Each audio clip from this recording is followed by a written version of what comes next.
Well, everybody, I did it. I saw the Minecraft movie. Shake it, jack it. I know. Who would have guessed that this, of all things, would be what would bring me out of my hibernation from this YouTube channel? I certainly didn't.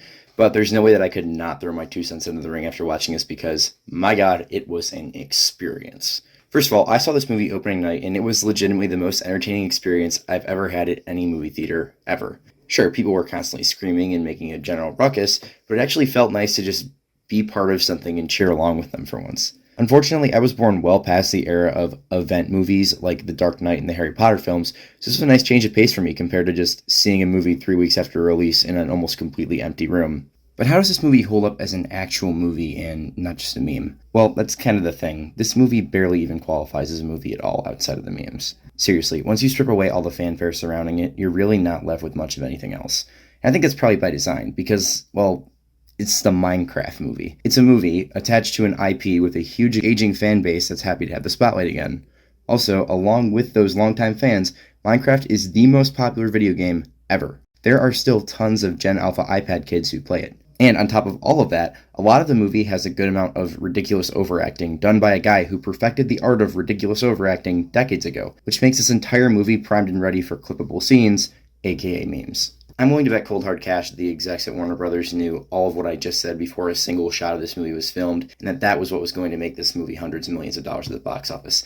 Not all that stupid crap like a good plot or good characters or writing, but it did make millions of dollars. 157 of them on its opening weekend alone. Domestically, it almost doubled that worldwide, turning a massive profit against its $150 million budget in the opening weekend alone. I'm going to be honest, when I first saw that, I felt a strong sense of disappointment in my fellow man. This movie is a complete joke, that's no secret. So to see it rake in that much money during an economic recession is just a little bit disheartening, but it also makes the Snow White box office tank that much more funny, so I guess it's a fair trade. Alright, so what actually happens in this movie? Well, it opens with 3 of the biggest memes of the movie, giving more credibility to the idea that this is exactly what the marketing and production team of this thing wanted. This movie's version of Steve was apparently a regular guy on Earth who did, in fact, yearn for the mines, which is exactly where he finds MacGuffin 1 and 2. When combined, they open a portal to the Minecraft world, where he happily goes to escape the real world. He befriends a wolf named Dennis, who this movie really wants you to get attached to, and buy merch of. We then get introduced to the big bad of this movie, this easily forgettable piglin witch lady from the Nether who wants to use the MacGuffins to turn the Minecraft world into a hellscape that they can extract resources from. In order to do that, she kidnaps Steve, but he's able to get the MacGuffins back to the real world using Dennis. The movie stays in the real world for a bit so we can look at our protagonists. I'm not sure I can even call them that due to how little presence they actually had. I mean, yeah, the movie takes the next 20-ish minutes after the very beginning to flesh them out and give them a backstory, but it still feels like such a nothing burger. I know this movie is mostly for actual 6-year-olds, so I shouldn't be expecting a masterpiece over here, but this still feels so unbelievably empty. And there's way better children's media out there, even for 6-year-olds. Anyways, we found out that the pair's mother just died, and they're now forced to move to the set of Napoleon Dynamite to start a new life. Timu Finn Wolfhard is the misunderstood genius creative trope, and his sister, Enid from Wednesday, is the frazzled teenage guardian trope, both played completely straight with no variation. 5 minutes after they introduced this character, I remember sitting in the theater with my beautiful custom t-shirt, thinking, oh god, he's gonna have to choose between staying in the real world and the Minecraft world at the end, isn't he?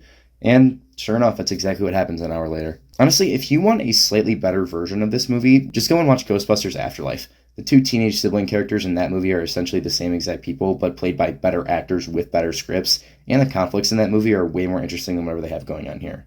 But then again, that movie doesn't have a single chicken jockey, so choose wisely.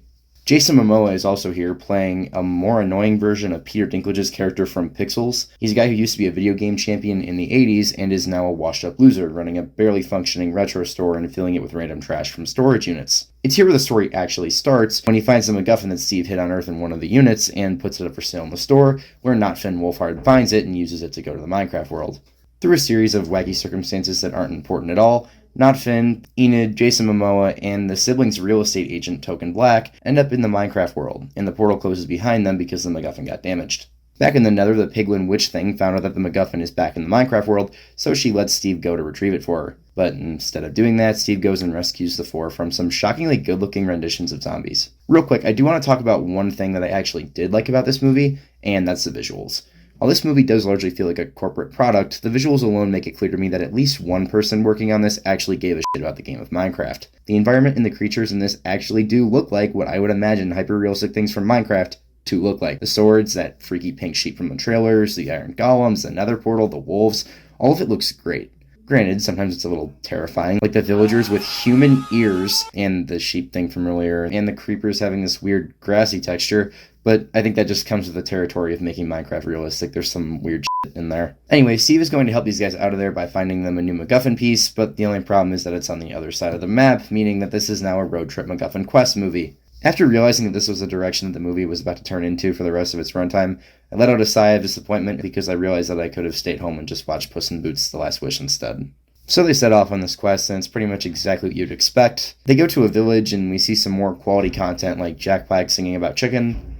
Chicken. Steve's love a chicken, yes, tasty as hell. Ooh, mama, now you're ringing the bell. And, of course, this is a crafting table. The piglins attack the village while they're there, and we get a generic fight scene, and Jack Black doing whatever the hell this is. Throughout everything I just mentioned, the only bit of actual plot progression that we get is Jason Momoa is holding the other piece of the MacGuffin hostage so that he can force Steve to take everyone through a mine so he can get some diamonds to enrich himself. It really is bold of this asshole to put everyone's life in danger so he can get some diamonds that probably don't have any actual value on Earth, but this guy hasn't shown himself to be all that smart, so I'm not too surprised. Anyways, they get separated after the piglin attack, leaving Not Finn, Steve, and Jason Momoa to go to the Woodland Mansion and get the MacGuffin. But first, they have to go through the mines because of that aforementioned blackmail. As expected, they get attacked while they're there, and Jason's blackmailing is revealed, so that the formulaic third-act protagonist fight can happen between Not Finn and Jason. Not only is this happening super predictable and not remotely interesting, but they don't even try to pretend like this fight has any impact on the plot. They still go to the Woodland Mansion and get the MacGuffin, and there's like 2 lines of dialogue about it. The only thing that this is doing is laying some kind of groundwork for Jason Momoa's painfully obvious fake-out death that happens later. So they finally get to the Woodland Mansion where Jason Momoa and Steve get captured by the pillagers and evokers guarding the place while trying to distract them, leading to, of course... Shake it, rock it. While all this is happening, Not Finn is getting the MacGuffin thing from upstairs, and this is where I have a genuine question. So I saw somewhere before that I watched this movie that Aaron Paul apparently voices an Enderman in this movie, but the only Enderman that we see doesn't speak, like, at all. So... did you guys genuinely pay Aaron Paul to stand in a sound booth and hiss? Not Finn manages to get the MacGuffin piece from the treasure room, and Jason Momoa realizes that he's an absolute unit of a human being and beats the... Shake it, rock it. to get them out of there. But, oh no, the piglins followed them and are about to blow them off the bridge. As mentioned earlier, Jason sacrifices himself in the most unconvincing death scene that I have ever seen, and Steve and Not Finn get away. After they escape, they reunite with Enid and Token and begin preparing for the incoming piglin invasion. Speaking of which, now that the piglins have the MacGuffin, they start doing their invasion of the Minecraft world, leading to a big, generic, almost completely computer-generated battle. There's a completely tensionless scene towards the end where it looks like Not Finn is about to destroy the portal, but he gets knocked off before it can happen, and then he gets saved by Jason Momoa popping back into existence as completely expected. The heroes are then able to blow up the portal, bringing back the daylight and frying all the piglins, including the witch lady. 2 quick side notes here, though. 1, I found it completely impossible to take this antagonist seriously. The voice actress, who I originally thought was Velvet from Has-Been. What is this? Wrist ruffles? Is it 1750? Burn it like the witches who wore it! All they have created, we destroy! Gives it her all, but I could not buy that she actually cared about any of the lines she was saying. She has no discernible personality outside of the most cartoonish villain shit. You! What are you making? Oh! And I barely even felt her presence in this movie for the entire runtime, despite her being like a pretty considerable chunk of this movie. 2, there's this exchange between Steve and her at the end that's one of the only jokes that I actually laughed at in the movie outside of all the memes. There's no clips of it or anything because the movie is like 3 days old at the time I'm writing this, but it basically lampshades the trope of a dying villain sneak attack stabbing the hero with a tiny knife right before they die. I mean, don't get me wrong, it's funny, but in hindsight there is some massive irony to calling out a common trope in a movie that is literally nothing but common tropes. Sticking to that theme, the movie ends on 2 more tropes. The first is the toothless deliberation of whether or not Finn and Steve are going to stay in their respective worlds, which ends with Steve going with them to the real world. The next, and thank God the last, is a dance party to licensed music, like we're all in 2001 again and Shrek just came out. And that's it. That's the Minecraft movie. If I had to describe the Minecraft movie in one word, it would be lazy. Everything, with the exception of the visual style, is so formulaic and tepid it barely even stands on its own as a movie anymore. The characters are unmemorable, the acting is mediocre, most of the non-meme jokes fall flat, the plot was spit up by ChatGPT, and the writing is... What's my crap? I get that this is a kids movie based on a massive existing IP specifically aimed at children, so I really should manage my expectations, but it has no excuse being this bad. I mean, look at the Lego movie. It's possible to make this type of story work, assuming you actually know how to write.